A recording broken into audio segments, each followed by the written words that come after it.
infamous ancient manual, obsessed with a deadly mission: to prosecute, torture, and kill witches.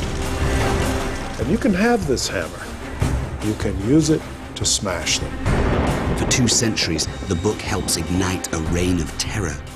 Behind it, tales of madness, forgery, and scandal. What forces fueled its power? How and why did the book endure more than all others of its kind? As soon as you accept the notion that there is this vast, hidden, secret conspiracy of devil worshippers, a small town can be engulfed in a full-fledged witch panic. Now an international team unlocks the bizarre secrets and fatal allure of the Witch Hunter's Bible.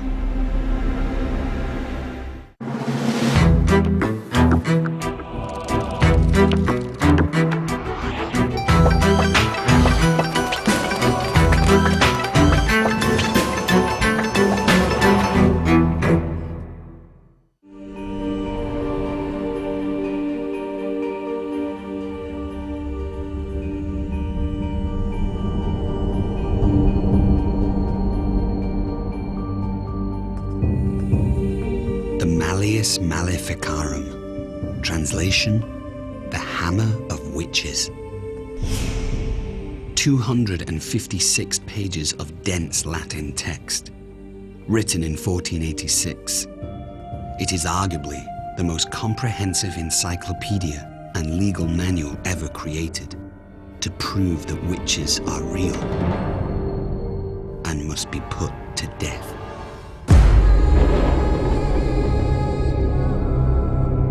It provides an authoritative text that other people can use to understand witchcraft, to make sense of this phenomenon.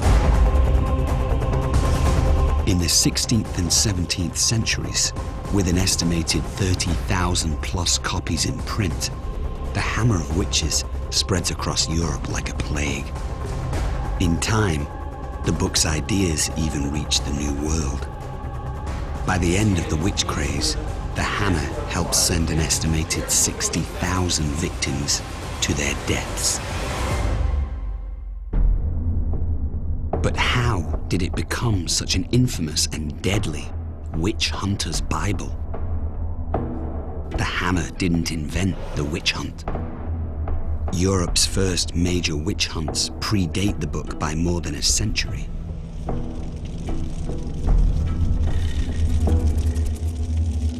And other religious scholars had already written texts condemning witches. Yet to this day, over half a millennium later, no other medieval book on witchcraft is more notorious, read, or debated than the Malleus Maleficarum. What are the secrets to its enduring legacy? What drove its influence and allure? The witch hunting activities of the 1500s and early 1600s are driven by the intellectual ideas that are popularized by the Malleus.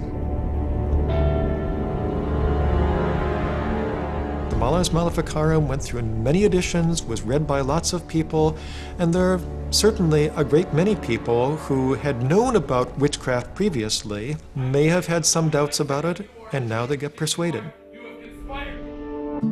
Now, a team of international experts, translators, and medieval scholars are investigating, examining original editions and detailed facsimiles on 2 continents, uncovering rare documents and following the trail of evidence to answer the question, why was the Hammer of Witches so powerful? The evidence begins over 500 years ago, with one of the most notorious witch hunters in history. A man some call deviant, even mad. 1485, Innsbruck, Austria. 48 women and 2 men stand accused of the practice of harmful magic, witchcraft. Their alleged crimes: cursing adulterous lovers, using spells and elixirs to cause illness or death. One woman bears the brunt of the charges. In her trial, a visiting inquisitor takes command and ignites a scandal. He asks her about sex acts performed under diabolical influence. He insists sexual promiscuity is a portal to her witchly powers. A lawyer sent by the local bishop intervenes. He accuses the visiting inquisitor with unseemly and unlawful conduct. He demands all charges dismissed. The visiting inquisitor leaves Innsbruck, his trial a failure. He is Heinrich Kramer, Latin name Institutus, a famed inquisitor, and future author of The Hammer of Witches. 1486, fresh from his failed Innsbruck trials, Heinrich Kramer Institutus begins his masterwork, a book to prove that witches are driven by weakness and lust, vessels by which the devil is made flesh, witches who must be rooted out and burned. It will be Heinrich Kramer's ultimate vindication, a book of vengeance, forever silencing his critics and persuading the world, his witch hunter's Bible. When he wrote the Malleus Maleficarum, Kramer must have been very, very angry and very, very frustrated. He had failed as a witch hunter. In a way, it is his last will, if you like, his testament. The Hammer's greatest achievement was to take one man's vengeance and make it a cause. One possible clue to its power? For centuries, Kramer's masterwork appeared to have the blessings of the church, yet looks can be deceiving.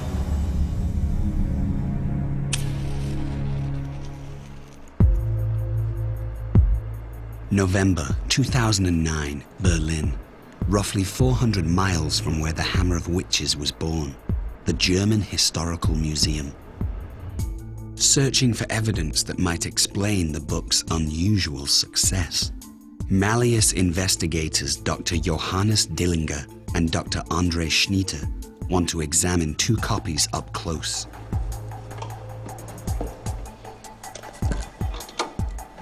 Available for viewing exclusively by appointment, this carefully preserved Hammer of Witches is more than 500 years old.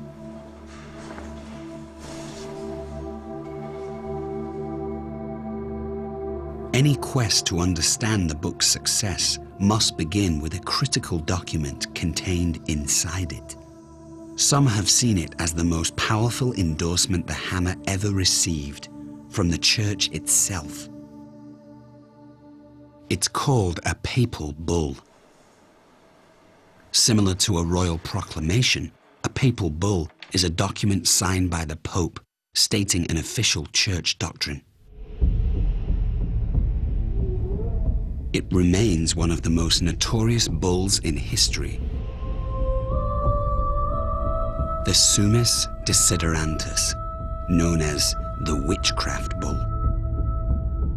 The bull states two important points. First, it warns against witches. This bull described what witchcraft actually is and what witches do. They make, in some magical way, hail and thunderstorms. We make people and livestock infertile. They kill and maim. And second, it gives official sanction by name to Heinrich Kramer to hunt them down. Today, it's hard to imagine the sway such a papal decree would hold, persuading readers that witches are real and that the Hammer itself had the blessings of the highest religious leader of the day.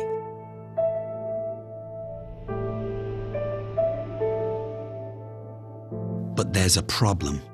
As the investigators zero in, the bull is more notable for what it doesn't say.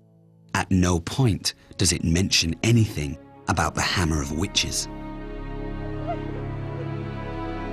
The papal bull is dated 3 years before the Hammer was published. So why is it included in nearly all editions?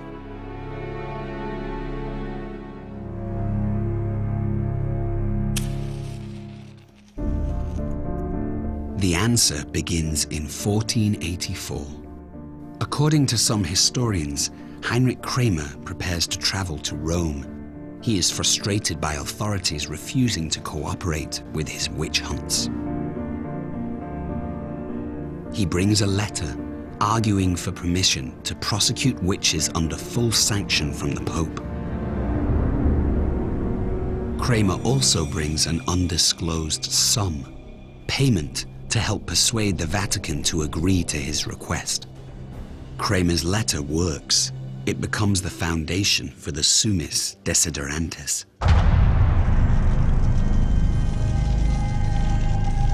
The papal bull says nothing about the hammer at all. Yet Kramer knew exactly what would happen if he put it front and center.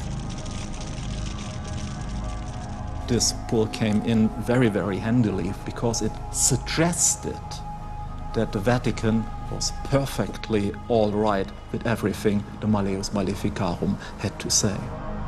For the investigation team, the misleading bull reveals a striking possibility that the Malleus Maleficarum's success had nothing to do with certified papal approval, but everything to do with the master manipulator, Heinrich Kramer, a man obsessed with silencing his critics and changing forever the way the world saw witches, an evil that must be stopped.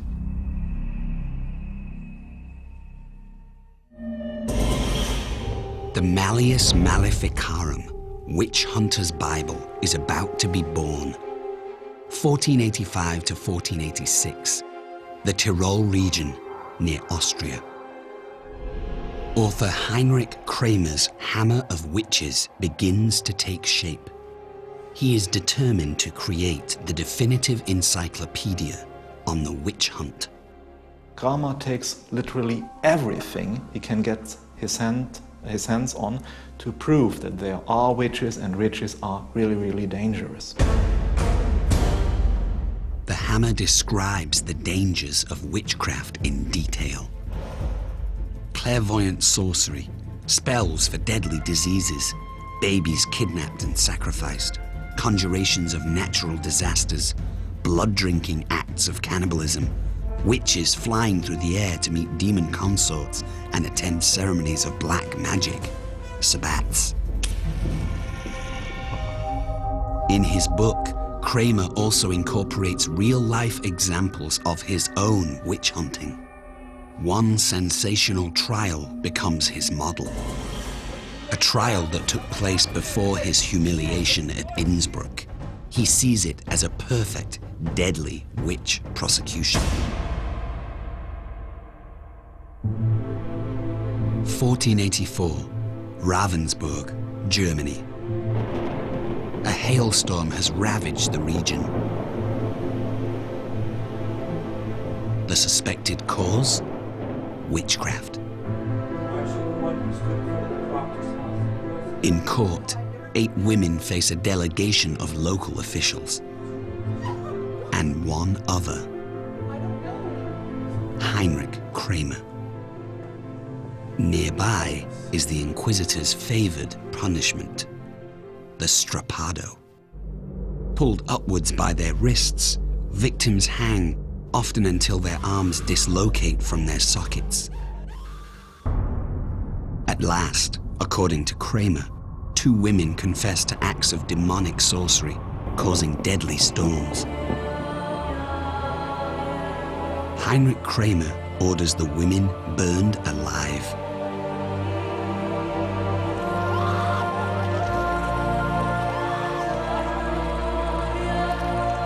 For Kramer, Ravensburg is a great success.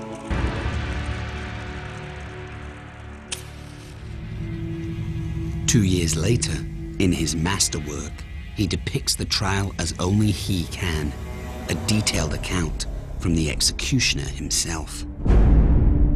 In the town of Ravensburg, 2 women were burned to ashes. They endured many injuries at the hands of the devil. Yet to sell his book, Kramer fears his own credentials are not enough. To persuade his readers, he needs an illustrious co-author. What happens next is one of the biggest controversies surrounding The Hammer of Witches. Virtually all editions of the book credit two men, Kramer and a professor from the prestigious University of Cologne, Jakob Sprenger. Jakob Sprenger was one of the leaders of the Dominican monks in Germany. Some experts believe Sprenger did nothing more than write the Hammer's preface. Others, that the more distinguished scholar acted as a literary advisor. And still others believe Sprenger had nothing to do with the book at all, that Kramer simply forged the illustrious Sprenger's name. The reality was that Sprenger was much better known than Kramer, and that's exactly why Kramer put his name on it. One thing nearly all scholars agree on: Heinrich Kramer was almost certainly the dominant author. The Hammer, inflamed with passion, filled with sensational language, is personal. November 2009, at his offices at the University of St. Andrews, Scotland, Malleus team investigator and historian Peter Maxwell Stewart looks to the text for signs of Kramer's overriding influence. When you're looking at his Latin, some words suddenly spring out from the text as being highly emotional. He could have chosen other words, but he actually chose these. The word sporgitiae is a very vivid and a particularly nauseating term. It means filth, disgustingness. Philocatio is an extremely unusual word. It means chasing after mistresses. He says that this is what witches make men do. It's that kind of language that leaps off the page every so often, that illustrates Institoris's personal attitude. 1486. By year's end, The Hammer of Witches is complete, a reference manual that goes further than any book before it, explaining the dangers of witchcraft. Witchcraft, one of the fundamental problems with it is it doesn't seem to make a lot of sense. This whole notion there's this diabolical conspiracy and that God allows Satan to give these women fantastic supernatural powers doesn't sound very plausible on its face. And what the Malleus does is explains exactly how this works, why God does this, and the evidence that exists to demonstrate that witches really do exist. To make its case, the book is organized in 3 parts. Part 1, a philosophical argument proving the existence of witches. Part 2, a guide for clergy, how to recognize witchcraft in your own community. And 3, the most infamous of all,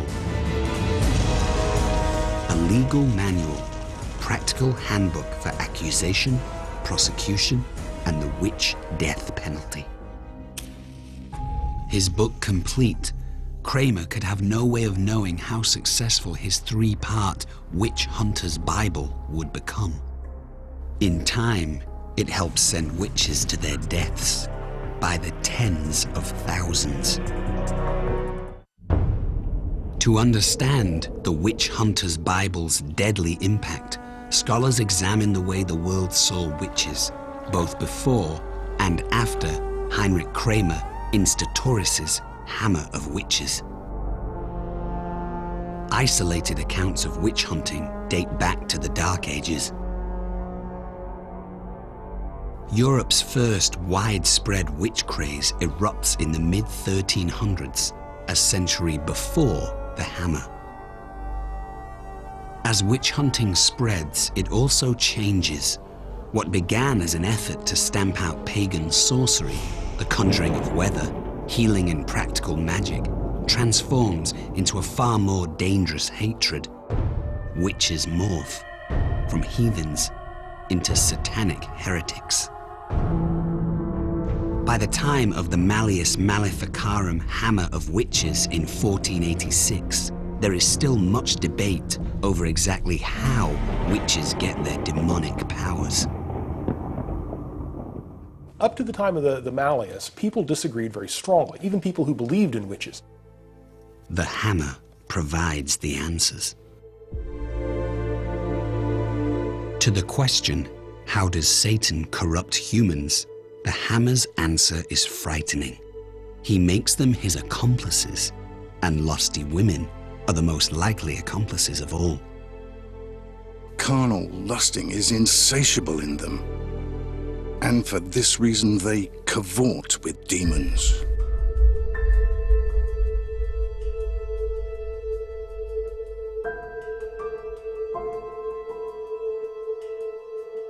Kramer is the one who provides the most systematic proof that these accomplices are almost always women. The title of the Malleus Maleficarum identifies witches as female.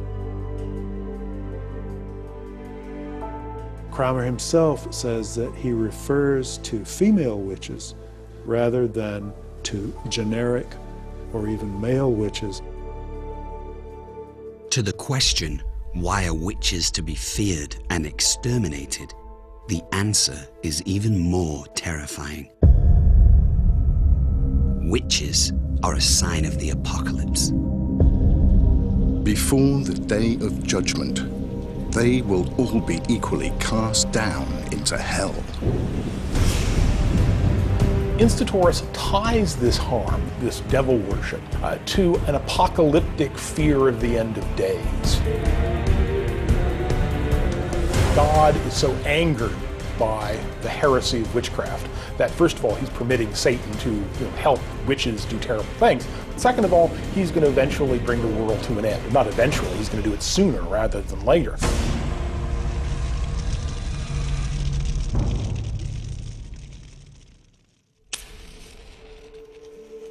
The Tyrol region, December 1486. Offering new answers to age-old fears and superstitions, Heinrich Kramer's masterwork is almost ready to be published. Yet to help guarantee the book's success, one final document is missing, a critical review called an approbation. Like a modern-day celebrity endorsement, without an approbation, the work may be doomed to failure. It wasn't absolutely a given that everything that he claims in this text was going to conform with Catholic orthodoxy. I mean, his claim that witchcraft is the greatest heresy, that seems kind of odd, actually. And so I think that he may well have legitimately been concerned that there was something kind of sketchy about some of his claims. And so he wanted the faculty to give its endorsement. Heinrich Kramer wants an approbation from one of the most prominent religious schools of his time, the University of Cologne. Conveniently, his credited co-author, Jakob Sprenger, is one of Cologne's most respected professors. Malleus scholars are divided on what happens next. Some say Sprenger and Kramer approach the school asking for a written endorsement. Sprenger's authority makes it an easy sell, and several scholars sign the approbation. Others say Kramer goes alone, impatient, demanding. He doesn't get what he wants. Incredibly, he falsifies signatures and later puts them in print. Yet would Kramer have dared such a blatant lie? Centuries later, two Malleus investigation teams work in tandem, examining the approbation up close. Berlin, only a few hours' drive from the University of Cologne. At the German Historical Museum, Drs. Dillinger and Schnieder look for signs of forgery. Meanwhile, in Washington, D.C., Malleus historians Drs. Hans Brodel and Christopher Mackey plan to inspect the approbation in one of only several Hammer first editions in the United States. Kept at the Library of Congress under strict security, this copy was rebound centuries later, yet inside it is intact, dated 1487. The Hammer's approbation contains two parts. The first is a specific review of the book, signed by 4 Cologne scholars, witnessed by a notary. The second part is merely a vague approval of witch hunting in general, signed by 8 scholars. And for these signatures, the notary was absent. The notary responsible admits that he wasn't actually there to witness the signing of the second bunch of signatures, and that's a little strange. That's what a notary's supposed to do. And other evidence questions the signature's validity. At least 2 people who signed it later on claimed that they had not done so. And this would of course suggest that this is in part a forgery. Yet even if the signatures are real, they may not be what they seem. In fact, there's this one gentleman, Andreas, who even admits that he endorses the book only at first glance. He admits that he has not read the document carefully. And I think that's probably characteristic of quite a number of these guys. All told, the implication is alarming. The only religious scholar who specifies he did read the book carefully is a Cologne senior professor, and he finds it disturbing. He says this is decidedly not a book many people should read. This is a book for experts. So he does consider this book, well, let's say problematic, maybe even dangerous. The approbation is included in virtually every copy of the Malleus Maleficarum. To all who read the book, there would have been no reason to doubt such a powerful endorsement. The approbation helped make the Hammer of Witches a phenomenon.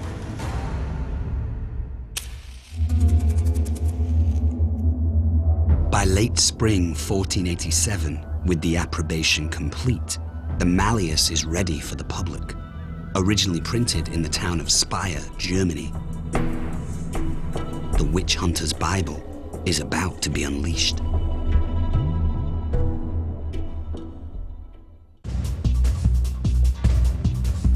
One of history's most infamous witchcraft books might have fallen into obscurity.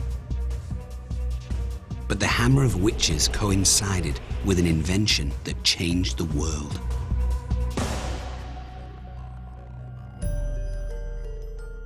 Cranmer was influential in part, not only because he was systematic, but also in part because he knew how to exploit the technology of printing. After the introduction of the Gutenberg press in 1454, authors could disseminate knowledge widely.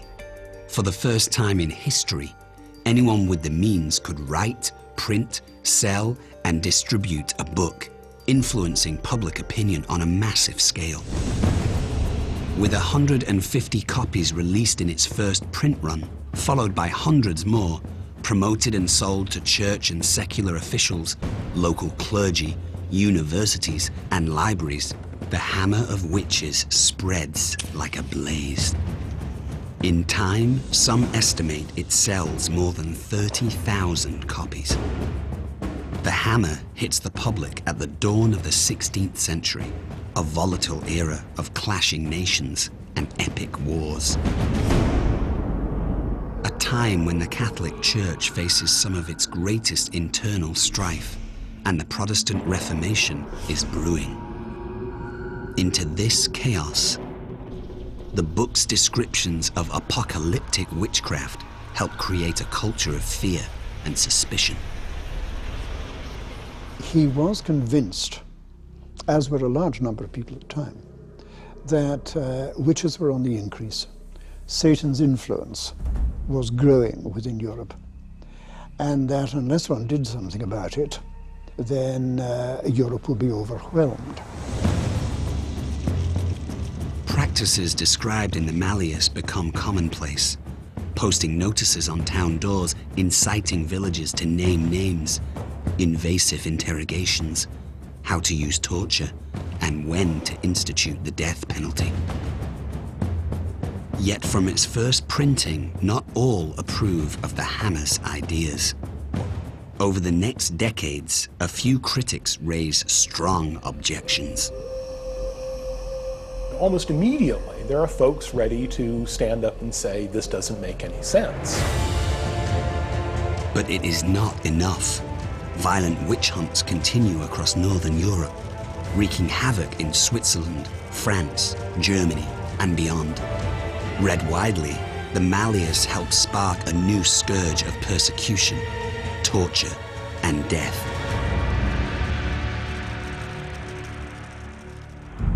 1563, Wiesensteig, Germany. Less than a century has passed since one of the Hammer of Witches' most notorious trials, the so-called demonic hailstorm of Ravensburg. The same accusation strikes again. This time, a prominent nobleman rounds up a group of women, accusing them of the identical crime, conjuring the devil to create a crop-destroying hailstorm. Incited by the noble landowner, the case bears two of the most critical elements necessary for any witch hunt: panic and patronage. You always need a prince who is really willing to lend his power to witch hunters. You need a prince who is willing to accept witch trials in his courts. In addition, in close-knit communities, blaming neighbors for unexplained phenomena makes sinister sense.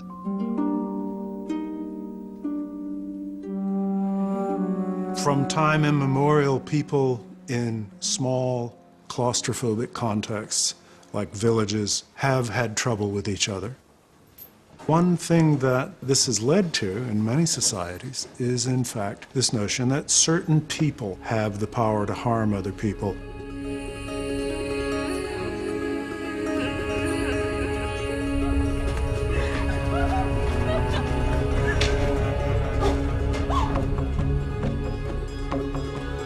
In a festering witch hunt, hysteria feeds upon itself. The common people are eager to come forward and identify known malefactors. She's a witch, she's a witch. People are buying into this notion of diabolic witchcraft. A small town can be engulfed in a full-fledged witch panic. Suspected witches are most often peasant women. Some practice herbal medicine, others perform supernatural conjuring. Some are mentally ill, many are simply beggars. Their only crime? Poverty. According to the Hammer, the weak are the most dangerous. They're very deeply depressed, and along comes this extraordinary personage who turns out to be the devil, or a demon, and promises, if you do what I tell you to, I will restore your fortunes. At Wiesensteig, the women are tortured. Inquisitors who consult the Malleus Maleficarum's Witch Hunter's Bible know it is the surest way to get a witch to confess.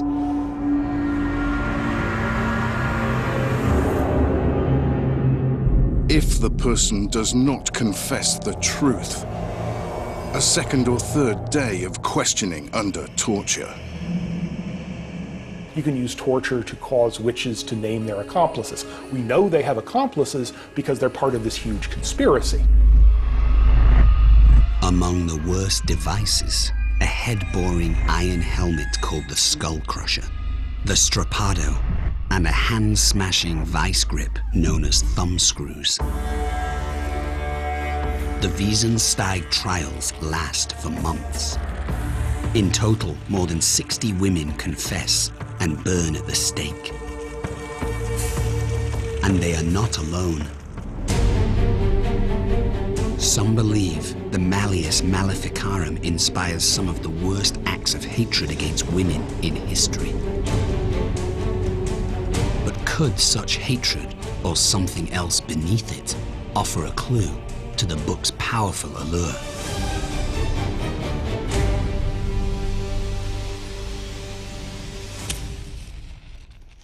November 2009. Across the English Channel, Malleus investigator Peter Maxwell Stewart believes hatred is not the author's true motivation. He looks to something more significant. The Malleus's lurid sexuality. In The Hammer, women's sexuality runs rampant. Women do more than seduce and fornicate with demons. Throughout the book, female lust is a portal to Satan. Sorceresses lying on their backs, naked above the navel, their limbs in arrangement suitable for that filthy act. They're also much more emotional than men, which springs in part from their sexuality. They can't control themselves, and a man is inadequate to the task. Then women are wide open to control by Satan. And that is partly, at any rate, why you find such an emphasis on sexuality in the Malleus. The book's indictment of female sexuality helps justify new rounds of persecution. Instauros specifically says in the Malleus that we're living in an age of women, where women are running the show, where women's lusts and carnality are spreading horrible perversion everywhere. And I think that Instauros finds this domination of women to be a terrifying prospect and something that absolutely has to get stopped. But could the book's unusual sexual content help explain its lasting impact? To understand the Hammer's fixation on sexuality, Malleus investigators examine a unique paper trail. A series of letters chronicle the most notorious sex scandal associated with the Hammer of Witches author. Letters written during Heinrich Kramer's failed Innsbruck trial. Everybody in Innsbruck, I think, would have been perfectly happy had he just proceeded against magic. And he starts talking about this, conspiracy of diabolic witches, women who are riding around at night. He's particularly fixated on female sexuality. I mean, why on earth would you be asking her all these questions about sex? This is actually kind of weird and creepy. He wants to say, this is typical of a witch's character. This is typical of a witch's behavior. To the extent that when we're trying a witch, we want to find out about that woman's background, because if she has a history of sexual irregularity, that buttresses the accusation of witchcraft. The letters, sent back and forth between the bishop, local authorities, and to Kramer himself, uncover a startling picture of Heinrich Kramer Instauros. Instauros' behavior was extremely disturbing. He was riding roughshod over procedure. He was browbeating the accused. After the trial, Instauros' behavior is even more disturbing. He lingers in Innsbruck, badgering accused women. The bishop sends further angry correspondence demanding that Instauros leave. There's one famous letter in which the bishop warned Instauros that there could be violent action, that the husbands of the accused could take violent action against him. The bishop who chased him out said he was actually a madman. This is the man responsible for the Hammer of Witches. Could such deviants have helped sell the Malleus Maleficarum's radical ideas? Some scholars note, like the racist lies in Hitler's Mein Kampf or other deadly propaganda, in many of history's most hateful texts, the more outrageous the prejudice, the more successful the persuasion. One thing is certain, by the dawn of the 17th century, the Hammer's legacy of persecution has spread further. As the witch hunt hysteria makes history in the English-speaking world, there, in some of the most fabled witch trials ever, the ideas behind the Malleus Maleficarum make one of their final, indelible marks.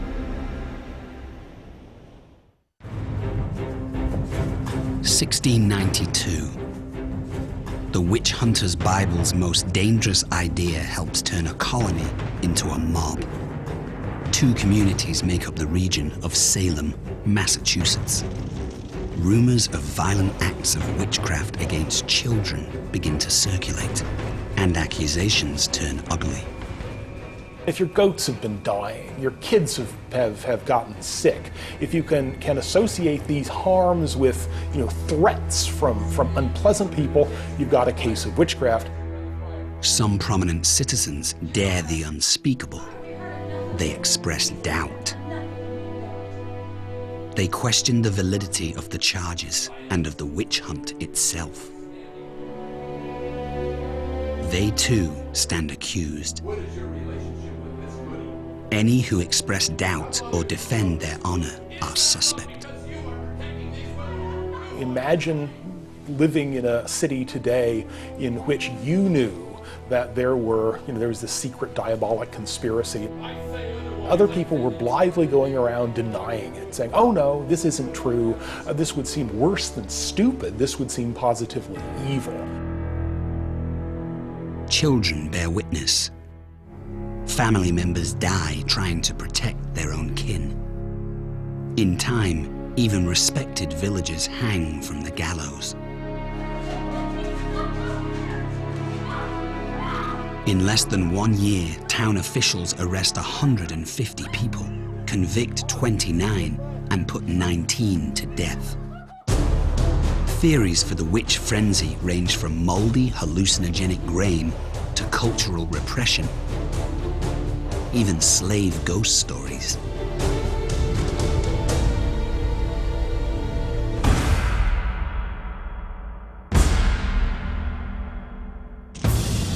But no matter what the cause, any examination of Salem's horror leads to the single most damning legacy of the Malleus Maleficarum. A simple idea hammered home in the book. That disbelief itself equals heresy. Put another way, questioning the very existence of witches makes the skeptic an accessory to the crime. Any text that begins with the bald statement that not to believe in witches is the worst of heresies, I mean, that's an extremely provocative statement.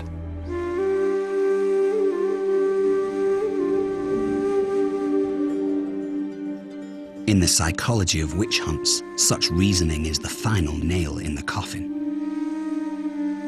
So under these circumstances, when you have people compelled in the courtroom to name their accomplices, even those who don't have this history of practicing sorcery, even in some cases very respectable townswomen and villagers, can be fingered as having been there at the assembly, having sworn allegiance to Satan. That's something new and importantly new. And today, analyzing all witch hunt psychology, scholars agree.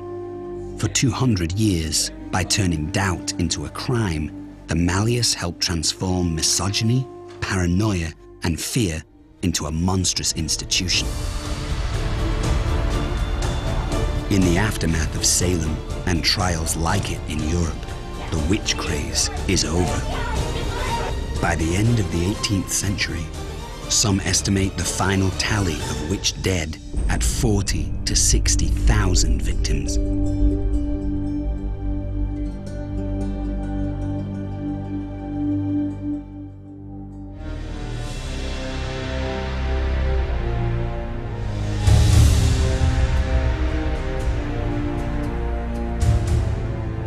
In the dark history of witchcraft, one unforgettable figure blazes through. Heinrich Kramer Institoris. Haunted by scandal, he devoted himself to a book of vengeance. A witch hunter's Bible obsessed with a single biblical warning. Thou shalt not suffer a witch to live.